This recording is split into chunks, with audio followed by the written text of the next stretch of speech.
Yang mendahului adalah kalau laki-laki mendahului perempuan, maka jadilah anak laki-laki. Jika perempuan mendahului laki-laki, anaknya ini ternyata dulu orang dulu tahu resep membuat anak. Jadi ada, kalau sekarang katanya juga ada. Ternyata kalau ayam perempuan itu dominan mendahului laki, maka anaknya saya ini kalau marah nazar jika ayat laki-laki perempuan anaknya laki-laki, jika anak yang perempuan mendahului laki-laki anaknya perempuan. Mungkin itu perlu praktek ya pengen anak laki-laki untuk menjadikan anak yang muda. Kalau sekarang katanya kan asam. Kalau airnya itu asam, anaknya kalau airnya basi, airnya asam, anaknya. Kalau anaknya airnya itu basa, anaknya. Maka cara agar yang terjadi basa, maka sebelum itu makan perempuan harus dimandikan dulu, dibersihkan, diberi jika dingin gitu ya, sehingga anunya dingin sehingga kemudian anaknya menjadi laki-laki. Jadi orang dulu ternyata punya resep itu yang di khususnya. Nah, setelah dijawab demikian, dia langsung mengatakan, saya terima. Kamu seorang nabi, terima. Tapi tolong jangan sampaikan pada Bani Israel saya. Tapi Nabi sampaikan juga. Nabi suatu saat ketemu Bani Israel, dia tanya, Bani Israel, kamu tahu Abdullah bin Abdi Salam? Oh tahu. Siapa dia? Oh dia itu adalah khairuna wa ibnu khairina. Dan kemudian wa sayyiduna wa ibnu sayyidina, dia itu orang baik, terbaik, anak orang terbaik, tuan kami dan anak dari tuan kami. Lalu dikatakan, tahukah kamu bahwa Abdullah bin Salam sudah masuk Islam? Lalu mereka mengatakan, kami berlindung dari Allah dan tersebut. Lalu Abdullah bin Salam mengatakan, saya bersaksi tiada Tuhan selain Allah, dan saya bersaksi bahwa engkau Rasulullah. Lalu orang Yahudi itu mendustakan, dia mengatakan begini, oh salah, Abdullah bin Abdul Salam itu orangnya syarruna, orang terburuk di antara kami, wa ibnu syarrina, anak orang terburuk di antara kami. Jadi dia berubah alasan. Itu memang dasarnya Bani Israil. Ini bagus sekali. Nah ini ternyata menjadikan perdebatan di kalangan ulama.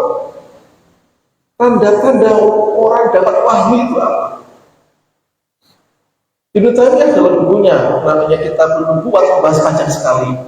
Karena ada tulisan dari seorang ulama Asy'ari Maliki namanya Imam Al-Baqillani yang menulis buku tentang nubuat juga. Judulnya beda. Ibnu Taimiyah bertanya, mereka membahas begini, Nabi itu cirinya apa sih? Oh, Nabi itu cirinya punya mukjizat.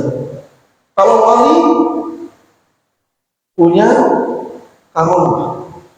Kalau ahli kahir, dukun, oh punya sihir. Jadi ada tiga. Apa tadi? Mukjizat, karomah, dan sihir. Cuma tiga-tiganya, kata ulama Asy'ariyah, tiga-tiganya jadi sama. Sama-sama khariqul ada. Sama-sama hal di luar kebiasaan Allah, ya kan? Misalkan contoh, mukjizat Nabi Musa apa? Membelah lautan. Nabi Muhammad bisa mengeluarkan air dari tanah di dalam perang apa ya? Perang tanah. Itu keluarkan. Tetapi ada sahabatnya yang Alauddin Al-Hadrami, orang Yaman, mengatakan bahwa dia itu bisa juga membelah sungai. Nah ini kan karomah ini kan. Bahkan ada salah satu yang mengaku juga sahabat itu orang karomah itu, orang wali itu mengaku bisa meoj. Tiba-tiba saya orang mengaku kalau bahkan ada sahabat ternyata wali ini tidak terbakar ketika dibakar. Kan mirip Nabi ini loh. Yang terakhir, Khalid bin Abdul Walid ketika perang itu diajak ketemu lawan orang kafir itu, diberi minuman racun, dia tidak tahu. Tapi dia baca Bismillahirrahmanirrahim, diminum racun itu dan dia tidak apa-apa. Berarti ini kan di luar, berarti kan antara mukjizat dengan karomah itu kan sama. Sekarang sihir sama atau tidak? Sihir kan bisa juga melakukan hal yang aneh-aneh ya. Bedanya lalu apa? Mukjizat, karomah, dan sihir. Karena itu aneh kan nanti ada seorang ngaku nabi membuat kharikul ada orang lalu ngaku seorang nabi apa bukan? Ini kan susah dijawab itu. Maka di dalam kajian kemudian Intinya mengatakan begini, ini ulama beda pendapat. Orang Asy'ariyah mengatakan begini. Saja nih, khalifah ada itu ya baik wahyu, baik kenabian, karamah maupun sihir jadi kodoi. Dari hal khalifah bedanya adalah kalau nubuat itu terhati, orangnya mengaku nabi lalu disampaikan kepada semua manusia sudah sebagai petunjuk orang percaya pada kenabiannya. Kalau karamah itu hanya lebih rendah lagi, itu hanya berlaku untuk diri sendiri, tidak boleh didakwakan, ya disembunyikan. Kalau wali sekarang suka apa ya, menyampaikan secara semangat hal yang dianggap keramat, ini sekarang kan jadi masalah gitu. Yang ketiga, kalau sihir tujuannya pasti menjauhkan diri dari Allah. Nah ini akhirnya, tapi Mu'tazilah mengatakan yang bisa mendapat wahyu hanya Nabi, selainnya tidak. Nah ini Ibnu Taimiyah panjang bahas itu dalam kitabnya An-Nubuwat. Intinya apa? Wahyu itu ada yang mirip mukjizat, itu ada yang mirip dengan perilaku jin dan binatang. Contohnya apa? Manusia bisa terbang, berarti peniru burung. Kewan itu jadi kan. Manusia bisa masuk ke tanah, mungkin aja. Niru siapa? Tikus dan cacing. Kira-kira begitu.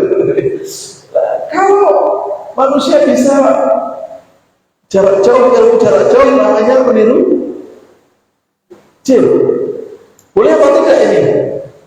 Hukumnya belajar ilmu demikian. Nah orang barat sekarang belajar namanya 3 ilmu Pak. Clairvoyant, telepati, dan mesmerism. Mesmerism itu begini, dia itu mencoba mempengaruhi apa ini sekitar binatang, tidak ngomong di sawah, ya kemudian kurang. Nah ini sing iso namanya angling hormon Jawa itu. Tetapi ternyata Jepang dan Amerika itu berlomba-lomba mencari teknologi dari kemampuan itu. Mungkin kita kalau katakan itu haram harus hati-hati dulu ini. Karena Amerika dan Saudi dan Jepang itu saya lihat di TV itu berlomba-lomba mencari teknologi dari kekuatan itu. Maka dia mengundang beberapa orang, ada air di sini kan, disuruh gini loh. Airnya bisa gerak atau tujuannya apa? Kalau sekarang menghidupkan kalau dengan tombol TV, lama-lama cukup TV nyala, ternyata sekarang bisa kan pakai apa? Hey, ChatGPT kan bisa. Itu berarti ilmu dari tadi, ilmu gaib dijadikan sains. Mungkin nanti kalau sudah pikiran bisa digunakan, ditemukan, menghidupkan listrik, nggak perlu pakai ucapan cukup, meledak listrik, nyala. Mungkin atau tidak? Loh mungkin, saya kan, gitu.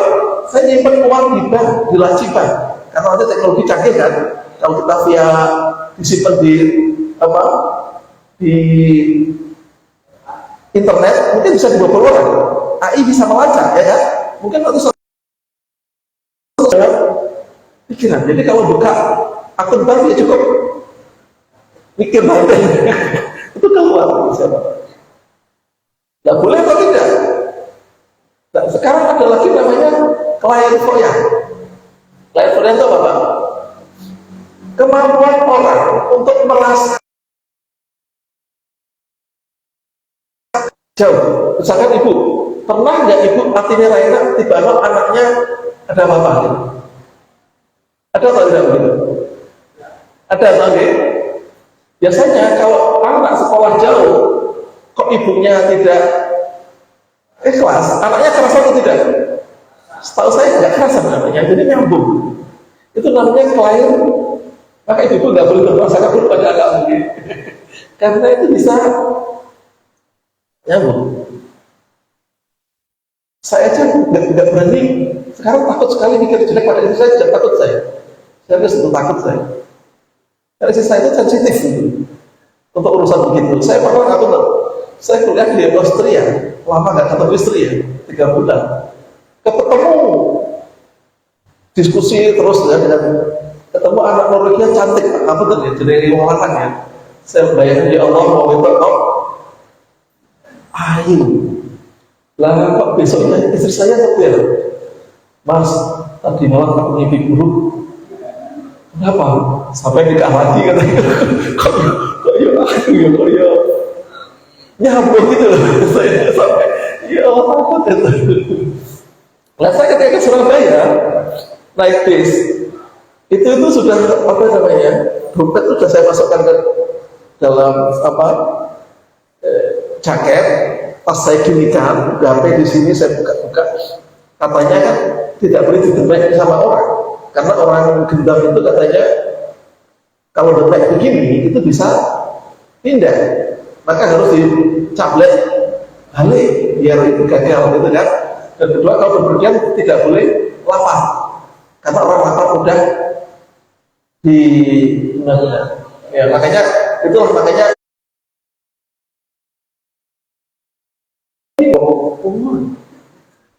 saya turun aja banyak angkot dalam hati kalau orang tak itu gagal ada itu kan. Lah kok begitu naik jembatan itu ada orang nangis, saya ambil dompet saya. Aku udah Jawa Timur tuh kok bodoh ya. Itu caranya piye gitu. Saya tidak masuk akal. Pernah saya orang naik angkot, HP di kantong saya begini, saya duduk yang di itu. Lah ada orang mutang-mutang, buat gitu kan, duduk depan saya persis itu. Langsungnya. Satu dia turun, satu saya tidak turun, tidak apa-apa. Dan saya lupa dengan HP saya begitu nolak dan ngisi tak boleh kok. Panik, nyambi. Aku perasaan tak sama terus. Jadi saya itu kadang-kadang berpikir oh jauh. Saya tahu begitu. Biasanya kalau ada copet saya itu tahu biasanya saya gerak-geriknya saya titeni gitu. Jadi kalau saya coba 3 kali dalam 1 tahun. Nah, pertanyaannya adalah boleh nggak kita mengembangkan rasa itu? Rasa roh sak durunge itu bisa dilatih itu, Pak. Bisa dilatih. Maka orang-orang teman saya, keponakannya Pak Suparman Syukur, itu kan pulang dari Mesir, ketemu 2 orang dari sana, dia katakan Mas, sampai itu punya masalah. Kok bener ya? Nah ini boleh atau tidak? Yang terakhir telepati, komunikasi jarak jauh tadi. Nah, apakah ini kategorinya sihir atau bukan? Ini pertanyaan. Maka di dalam kitabnya, kitab tafsirnya, Syekh Nawawi mengatakan mempelajari sihir, meyakini hukumnya haram, mempraktekkan hukumnya haram. Nah, kalau mempelajari untuk mencegah melawan itu hukumnya mubah. Orang Syafi'i itu suka hukum yang begitu tafsir. Begitu dengan orang Hambali karena haram ya haram. Maka kalau Syafi'i dirinci sih. Itu khas Syafi'i ya. Nah, nggak belajar kalau orang beli alasan hukumnya makruh. Nggak meyakini hukumnya. Ya, maka ilmu yang paling dipelajari anak muda namanya ilmu pengasihan. Apa itu? Mahabbah. Jangan punya semar pesem. Saya dulu waktu MTS itu mau pasar ada pasar malam, ada buku ilmu-ilmu di antaranya semar pesem. Tertarik saya beli. Begitu sampai di kosan tak salah di meja, tak tinggal wudu, buku hilang. Paling juga buku sekolah harus sempat tak cilik kok dolanan apa. Jadi ibu sekalian, memang wahyu itu yang khas mukjizat itu yang dimiliki Nabi yang paling nggak bisa ditiru orang biasa adalah Al-Qur'an. Nggak ada yang bisa niru. Karena kalau hanya membelah lautan, ternyata siapa tadi? Sahabat ada yang membelah sungai. Ya. Kalau tidak terbakar, ternyata juga ada orang sakti yang tidak terbakar seperti Nabi ini. Tapi tanpa Al-Quran belum pernah ada yang bisa menyaingi. Itulah mujizat Nabi. Mujizat. Maka kisah ini dalam Al-Quran dikatakan mangkana adu Jibril. Yang terakhir ketiga. Wahyu itu sama dengan ilham atau tidak? Ini soal agak berat lah. Wahyu itu sama dengan ilham atau tidak? Kata-kata wahyu dalam Al-Quran kadang-kadang bermakna ilham. Wa auhayna ila ummi Musa al-ahdihi. Kami wahyukan pada ibunya Musa susuilah. Tapi artinya dengan wahyu itu ilham adalah bahan untuk mencari makan. Maka wahyu itu apa? Wahyu adalah kata-kata yang tersembunyi, yang rahasia, yang hanya bisa diketahui oleh. Tetapi orang-orang soleh ternyata juga punya kemampuan untuk dengan mata batinnya itu mendengarkan apa? Semacam konsep. Tapi ini harus hati-hati, kalau tidak malah salah kedate. Banyak aliran kejawen itu muncul gara-gara ngakunya sebagai orang yang mendapatkan dan mendirikan aliran-aliran macam-macam. Maka ayat ini mengatakan kepada Bani Israel, kok kamu memusuhi Jibril? Padahal Jibril inilah. Bahkan Nabi Muhammad dituduh orang gila gara-gara. Nah, yang mendasar Bapak sekalian, yang membedakan wahyu dengan ilham adalah tidak ada orang mengaku wali manapun yang pernah bertemu dengan malaikat. Malaikat Jibril hanya datang kepada Nabi. Maka dalam bahasa Qur'an tadi, ketika Khadijah melaporkan kepada siapa? Suami saya katanya ketemu dengan Jibril. Waktu menjawab, oh suamimu ketemu dengan Namus Akbar. Namus Akbar itu yang datang kepada Musa membawa Taurat. Maka iman kepada malaikat inilah yang membedakan Nabi dengan selain Nabi. Kenapa kita iman pada malaikat? Karena malaikat tidak pernah datang selain Jibril, selain kepada nabi. Kalau malaikat Mikael apa itu? Penjaga, membawa rezeki. Itu kan orang dapat semua rezeki. Tapi kalau Jibril hanya datang pada, makanya tadi yang dibilang kalau malaikatmu Mikael, tak akui kamu. Tapi kan Mikael kan cuma bawa rezeki. Semua orang ditanya oleh, andai kan Nabi mengatakan siapa walimu adalah Mikael. Mungkin yang dia mengatakan Abdul Wong ditekani Mikael, rezeki. Ini yang sekalian. Maka iman pada malaikat itu penting. Tapi malaikat yang memberi wahyu hanya Jibril, dan Jibril hanya datang kepada Nabi. Dan memang ada orang penuduh Muhammad itu gila. Kok melihat sampai Al-Quran mengatakan dalam takwir, wa ma sahibukum bimaj, faqad ra'ahu bil ufukil. Temanmu itu tidak gila, benar-benar Nabi itu melihat Jibril di ufuk yang qad ra'ahu nazlatan ukhra inda sidratil muntaha. Nabi juga bilang Jibril lagi di mana? Di sidratil muntaha. Jadi Al-Quran mengatakan pada orang-orang ini, jangan dikatakan Jibril itu tidak ada. Maka inilah bukan apa yang diangkat di bawah, musaddiqan lima bayna yadayhi wa busyra lil mu'minin. Maka Nabi ini membenarkan di antara kalian kitab-kitab terdahulu. Kepada yang bertanya, Muhammad katanya membenarkan kitab-kitab terdahulu. Kok nggak ikut ajaran Taurat? Ajaran Taurat sudah dinasah dengan Al-Quran. Nggak berlaku lagi.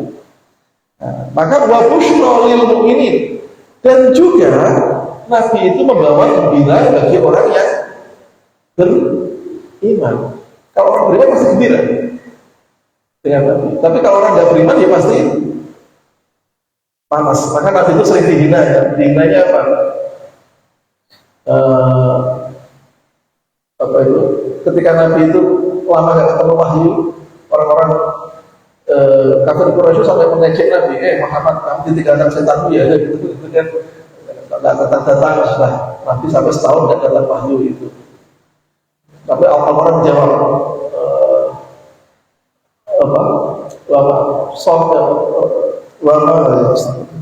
tidaklah Tuhan meninggalkan dia dan tidak mengabaikan. Ayatnya bunyinya apa gimana ya Allah. Jadi Nabi tidak meninggalkan. Bapak sekalian, inilah kalau kita lihat di cerita-cerita ini, Bapak sekalian, menjadi orang beriman itu sangat berat bagi generasi zaman itu, karena mereka dimintai buktinya mana Muhammad itu seorang Nabi. Kalau kita nggak ada yang tanya kan, pokoknya cukup beriman, gampang sekarang. Dulu berat. Maka Nabi SAW mengatakan, khairul quruni qarni tsummal ladzi yalunahum tsummal ladzi yalunahum. Sebaik-baik masa adalah masaku, lalu masa setelahku, lalu masa setelah. Karena itulah banyak orang mengatakan aliran terbaik adalah salaf. Salaf itu apa? Yang mengikuti Nabi dan kehidupan sahabat sampai masa ke-200 itu namanya salaf. Maka banyak orang juga mengaku dirinya pesantren apapun kalau tidak namanya salafiyah ya. Salaf untuk mengatakan bahwa ajaran yang kita pakai itu masih nyambung atau masih menggunakan yang juga dipakai oleh sahabat generasi itu. Maka yang terkenal adalah salaf. Nah, nanti orang tanya lah, Muhammadiyah salaf apa? Orang itu tanya. Salaf orang. Oh, organisasi kok modern berarti orang salah. Tapi ingat, salah itu di dalam akidah dan keyakinan dan ibadah. Kalau muamalah ya ojo salah. Nabi numpak jaran, kalau ini numpak jaran, numpak untung kita ibarat naik onta. Nanti Al-Quran perintah ketika perang siapkan kuda-kuda, nanti diserang musuh kita pakai kuda dan pedang ya kalah dengan tank dan pesawat terbang. Maka di kita dijelaskan masalah 5, urusan agama ikut wahyu,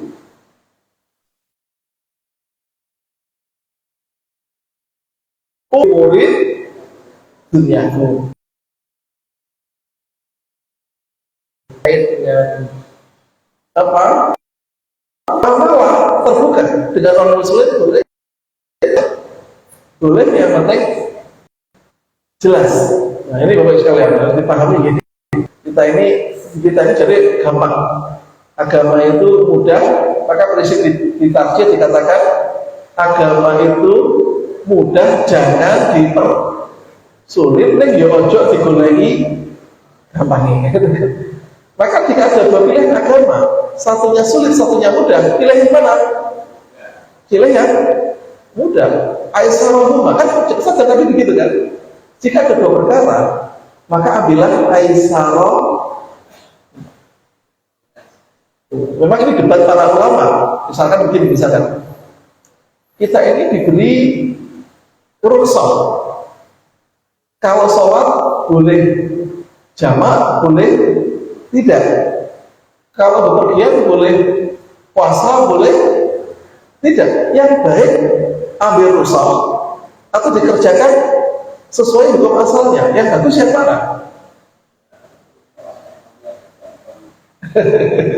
Pilih yang mana Pak? Ya umumnya kalau orang suka diskon ya.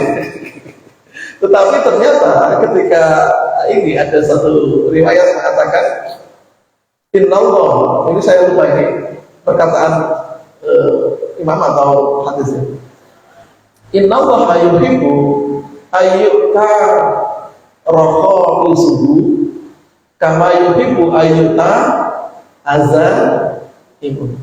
Allah itu suka diambil roh sahnya, sebagaimana suka diambil hukum asalnya. Artinya jadi ya podo.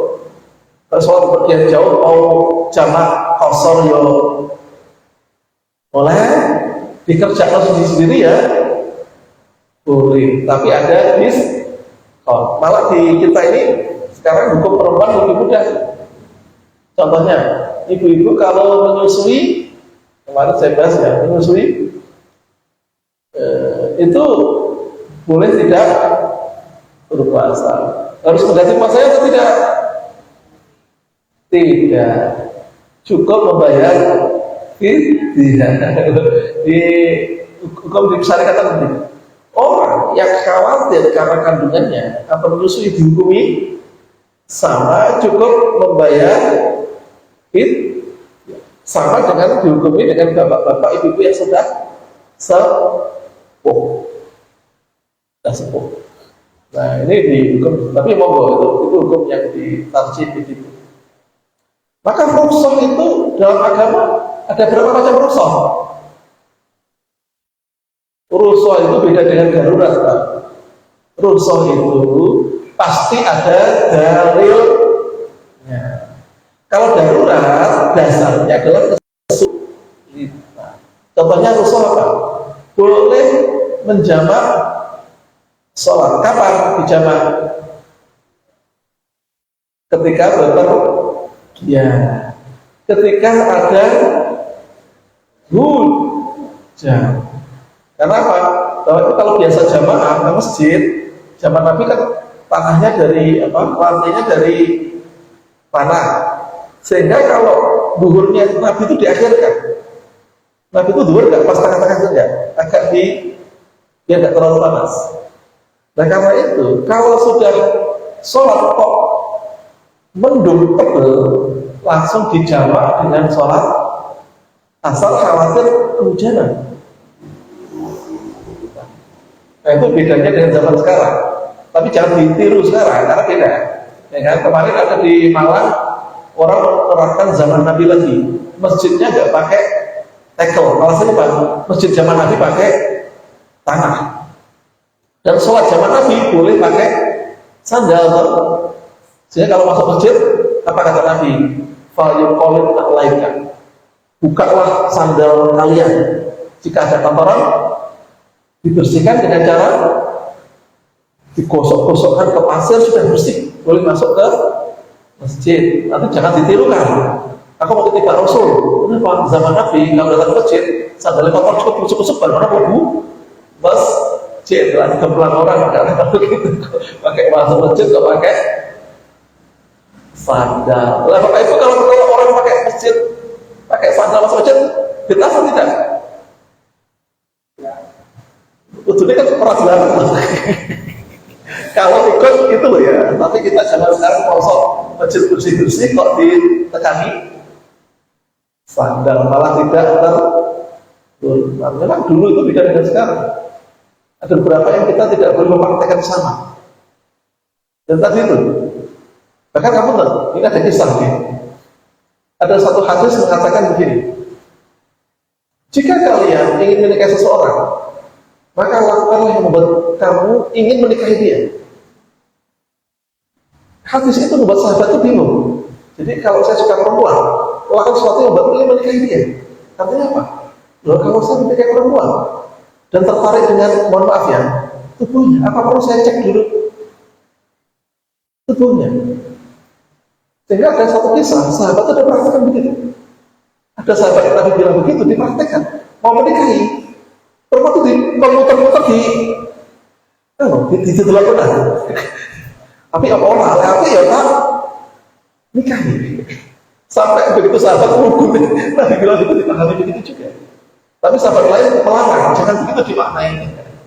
Karena sepupu itu yang paling utama, nikahilah li arba'in, dan li jamaliha, wali maliha, wali apa? Nasabiha, wali diniha, fadbar bidaritin taribat mereka. Perempuan itu dinikahi karena ya laki-laki juga boleh, laki-laki sama. Karena apa?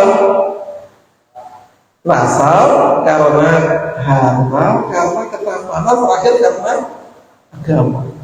Tapi saya tanya anak muda sekarang, kamu pilih mana? Laki-lakinya soleh, baik, rajin bekerja, tapi miskin. Dengan laki-laki yang kaya, ganteng, nasabnya bagus, tapi malas. Orang soleh bisa pilih mana? Ternyata dari sekarang banyak pilih yang itu nggak tahu kenapa sekarang. Bahkan ada mahasiswi saya tak tanya begitu, Pak, kalau saya katanya begitu, ini antara semester 3 atau 4 ini, kalau saya nikah tua tidak apa-apa, yang penting kaya. Wawalam bisawab. Padahal sepupu juga, sepupu itu dalamnya apa? Kafah itu ternyata di zaman Nabi sekarang beda. Zaman Nabi kafah itu sekufu itu ukurannya apa? Sekufu ukurannya apa? Kalau Jawa sekufu itu ukurannya bobot, bebek, bibit. Bobot itu berarti apa? Bobot itu apa? Harta, bibit, rasa, bebek, apa? Itu kan sekufunya orang Jawa, ya, tapi kalau Islam kan harta, ketampanan, dan keturunan, dan satu agama. Tapi benar Al-Fikir mengatakan kafaah hanya berlaku untuk agama. Tapi di kampung-kampung cari sepupu itu ya iso ya agamane tapi dari nasab yang jelas, ya kata Pak, ya dari keluarga yang mampunya lah abah mereka cari kan begitu. Jadi ada benernya tadi nggak boleh jadi patokan. Kenapa? Umumnya budaya itu akan mengalami perbedaan karena faktor-faktor itu. Tapi kalau orang agamanya kena, biasanya bisa menyesuaikan. Ini kafaah ini sekarang jadi untuk fikih kafaah. Kenapa? Ya karena pernikahan itu sakinah mawaddah warahmah. Kalau banyak persamaannya dianggap lebih mudah sampai. Kalau bedanya jauh terlalu dianggap resiko. Tapi kalau Islam, pokoknya yang penting iman, insya Allah kita ini lebih mudah menerima pergi. Bahkan kalau Bapak banyak ikhwan-ikhwan kajian-kajian itu mengamalkannya serius betul. Jadi kafaah itu diukur dengan cara apa? Agama. Bahkan kalau di Hidayatullah itu pecahan Muhammadiyah. Karena pendiri Hidayatullah itu juga orang Muhammadiyah. Dia tuh kalau nikah caranya gimana? Jadi pondok laki-laki dan pondok perempuan, ustaznya ketemu, sama membawa foto dan spek, foto dan spek ini. Oh saya punya santriku wongi ayu, pinter, rajin. Ayu, rajin dan rapatnya pinter. Oh saya punya ini laki-laki, anaknya rapatnya rajin, nih pinter. Wah cocok banget nih. Terus bojone ngeleng-ngeleng sing lanang sing ajari kan gitu kan pas. Nah itu kadang-kadang ketemunya apa? Ketemunya laki-lakinya lebih muda biasanya, perempuannya lebih tua. Bahkan saya pernah ketemu, betul. Ini tidak kalau orang ya, ketemu di rumah makan di pinggir jalan itu orang kajian, saya kagum. Suaminya itu gagah, gawatan, insya Allah. Nah istrinya itu, ya wajahnya betul-betul jauh sekali. Tapi kok gelap gitu. Karena keyakinan agama. Bahkan ada yang mengeluh, tulis surat di majalah Sabili, dia menulis begini. Saya dijodohkan sama ustaz saya. Ketika menikah, istri saya ternyata sudah tua, kakinya pincang. Saya Allah, tapi saya ingat Imam Malik. Imam Malik itu ibunya seorang budak dan dia menjadi seorang imam. Bismillah, semoga anak saya jadi orang yang soleh. Itulah kafaah agama yang kita mungkin mempelajarinya agak berat. Intinya diajari untuk pasangan. Insya Allah. Nah, maka adwalillahi wa malaikati wa rasulullah Jibril Mikael fa inna wa adwalil kafirin. Maka barang siapa musuhi Allah, malaikat, Rasul, Jibril dan Mikael, maka Allah akan menjadi musuh bagi orang-orang yang dan menolak. Ini artinya apa? Al-Quran mengatakan hai Bani Israel, jangan memusuhi Allah, jangan memusuhi malaikat, jangan memusuhi Rasul, jangan musuhi Jibril dan KLKP itu semua ya nabi ya malah. Inilah pandangan yang harusnya ahlu sunnah wal jamaah. Kenapa Bu sekalian? Dulu setelah Nabi wafat, ternyata penyakit ini juga menular ke umat Islam. Penyakit Yahudi ini, penyakitnya apa? Orang karena pertentangan kekuasaan. Kelompoknya Ali mengatakan yang berhak jadi khalifah Ali. Kelompoknya Muawiyah mengatakan Ali ini orang yang diangkat oleh pemberontak. Jadi dan tidak mau mengusung Utsman. Ini juga orang benar, kan gitu kan? Lalu Ali mengatakan, loh, khalifah itu harusnya Ali bin Abi Thalib, malah diambil oleh Abu Bakar, Umar, kabeh itu merampas hak Ali. Akhirnya bertengkar pada perang-perangan. Lah jenenge siapa? Khawarij. Itu frustasi. Aku pengen jadi wong apik, jadi wong saleh, kok udah wong saleh tukaran. Wis padha wong saleh tukaran, kabeh berarti wong kafir kabeh, ngono wae. Iki kok iso tukaran, kabeh yo kafir ngono wae wis. Tak musuhi kabeh. Itu tambah khawarij itu bukannya meredakan masalah, menambah masalah. Karena ada Muawiyah bertengkar, dia juga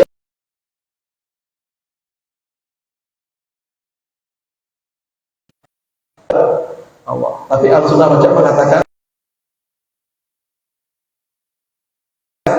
oke lah, kalau mereka berperang ya sudahlah, urusan mereka. Tapi sebagai orang, Nabi mengatakan khairul quruni qarni, ya semua sahabat.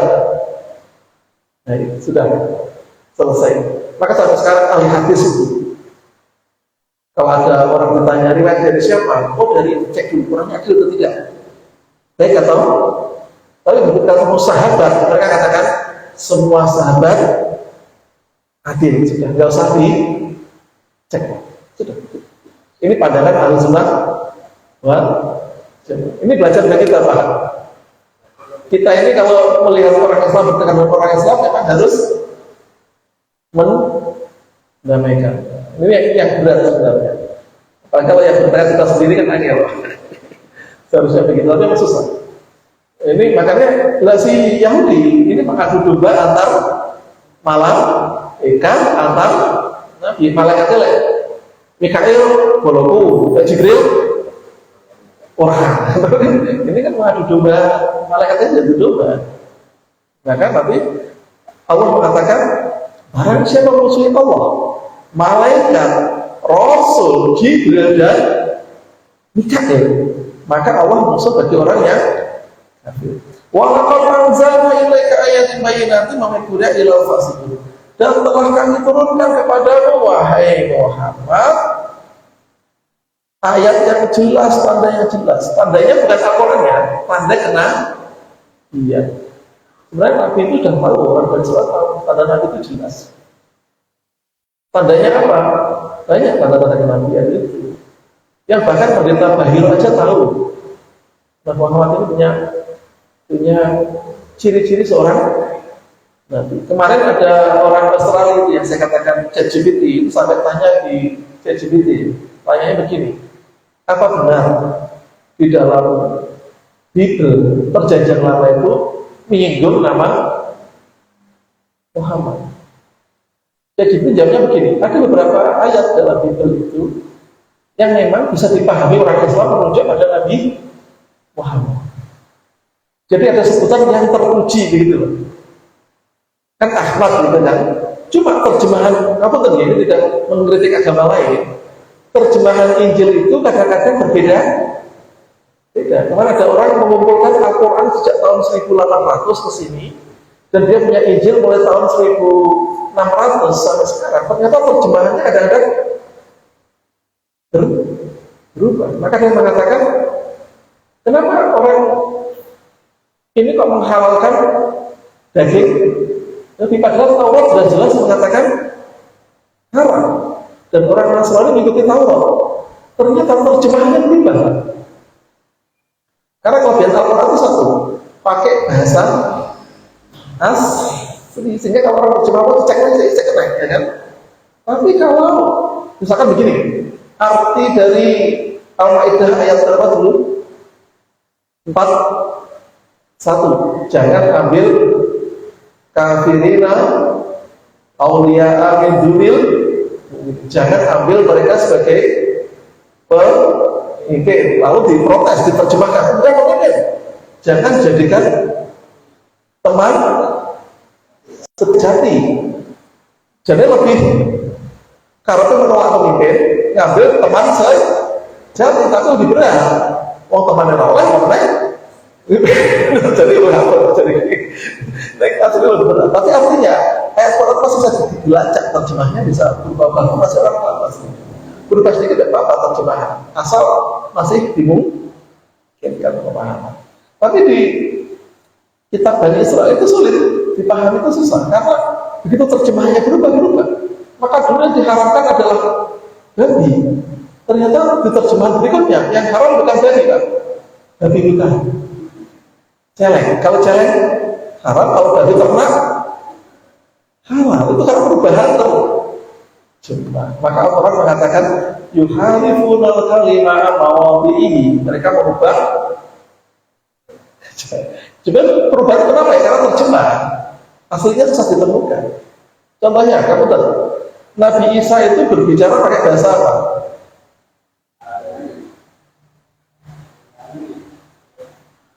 Aramea. Aramea itu mirip bahasa Arab. Jajarnya Ibrani Aram. Jadi di Palestina itu bahasa administrasinya bahasa Romawi, bahasa ulama Yahudinya bahasa Ibrani, Nabi Isa itu Aramea. Maka kalau dalam Injil dikatakan ketika Yesus disalib, dia katakan Eli, Eli, lima tangan Eli itu kan bahasa Ibrani, Tuhan. Tapi ternyata ketika bahasa Ibrani, bahasa Aramea itu bukan Eli, ilahi, ilahi, ilahi. Jadi mirip bahasa Arab sebenarnya. Cuma tidak ada satu Injil pun yang berbahasa Aramea, semua berbahasa Ibrani terjemahkan ke bahasa macam-macam. Nah ini yang susah memang. Nah ini apa itu? Maka tanda-tanda kenabian itu banyak. Orang sudah mau tahu. Walau macam Rasul indillahi musaddiqul lima ma'hum nabata farid adil nama kitab Allah wa amrihim ka'anahum la ya'lamun. Terakhir, setelah datang kepada mereka seorang rasul dari Allah yang membenarkan kepada mereka, sebagian dari orang yang diberi kitab itu membuang kitab Allah ke belakang, seakan-akan mereka tidak tahu. Jadi orang Yahudi itu sudah lama mengeramalkan akan datang wahyu. Termasuk bilang kepada Aus dan Khosrov. Begitu nabinya ternyata orang Arab, mereka langsung menolak. Inilah, maka orang mengatakan tanda itu banyak, nabi itu banyak. Saya kadang-kadang kalau begini nih, pengen hadir ke masa lalu, pengen lihat nabi itu tandanya seperti apa. Ada yang menggambarkan nabi itu secara fisiknya punya ciri khas. Tangannya nabi itu panjang hampir setengah dari paha. Sininya ada semacam ini. Apa? Kalau semacam itu bekas apa bulu ini ada. Kemudian kalau orang ini tandanya kayak ini. Jenengnya juga ada Pak. Kemudian rambutnya sepanjang bau. Maka dulu banyak orang meniru Nabi rambutnya terus dipotong. Sekarang tanda gitu bukan tanda lagi.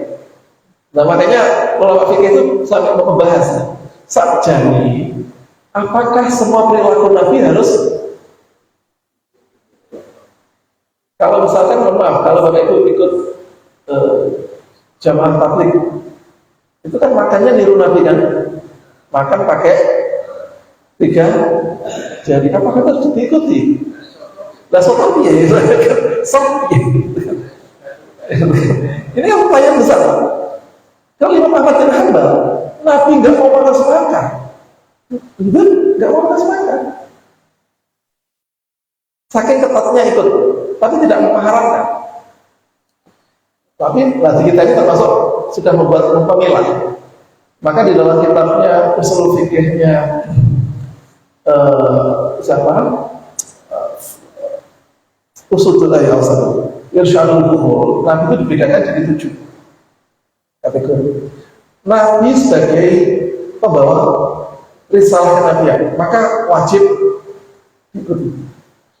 Nabi sebagai hakim memutuskan ya diikuti. Nabi sebagai panglima perang ya harus ditaati. Oleh diikuti kalah pada saat biasanya, seperti perang dapat bantu pada Nabi akhirnya kalah. Sebagai terakhir, Nabi sebagai orang manusia biasa yang katakan Nabi suka baju berwarna hijau kayak saya ini. Sandalnya Nabi sandal Persia, rambutnya sebahu, ya kan? Diikuti apa tidak? Ya, ini namanya apa namanya? Kategorinya adalah perilaku manusia Ya, itu tidak harus. Tapi kalau sifatnya etik boleh. Misalkan makan yang gula kul biyami, makanlah dengan tangan. Dan itu kita ikuti. Nah, makanan Nabi apa? Nabi suka kurma. Diikuti pada. Ya kalau mau ya silakan, tapi tidak menjadi kawan. Bahkan sekarang jadi komoditas ya. Ada namanya warung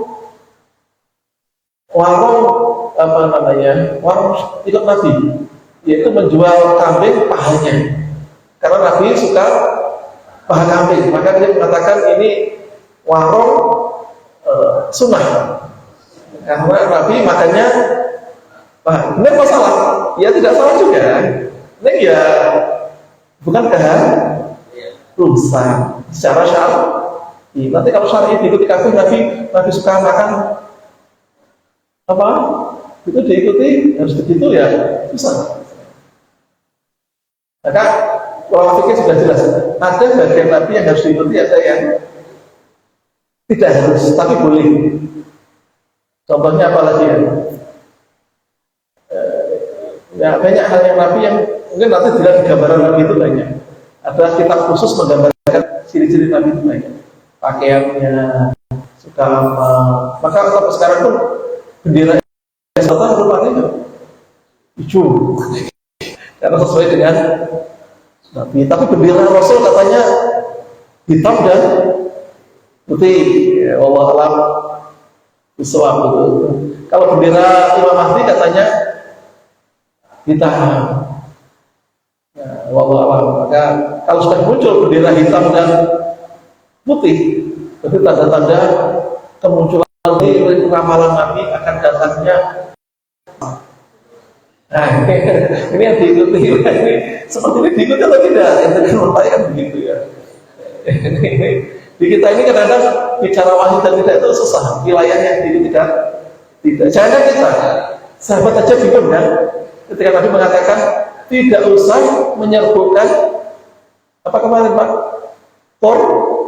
Ditiru sahabat ternyata malah panen ini.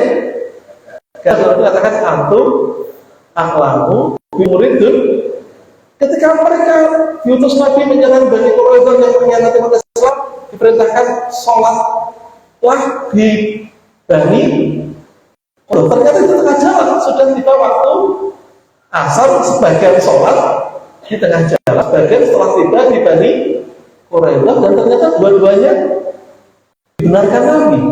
Inilah kesulitan sekalian untuk memahami mana wilayah yang harus dan tidak di dalam perilaku Nabi Muhammad. Maka dalam usul fikih dikatakan hukum perilaku Nabi ada dua, qauli dan fi'li.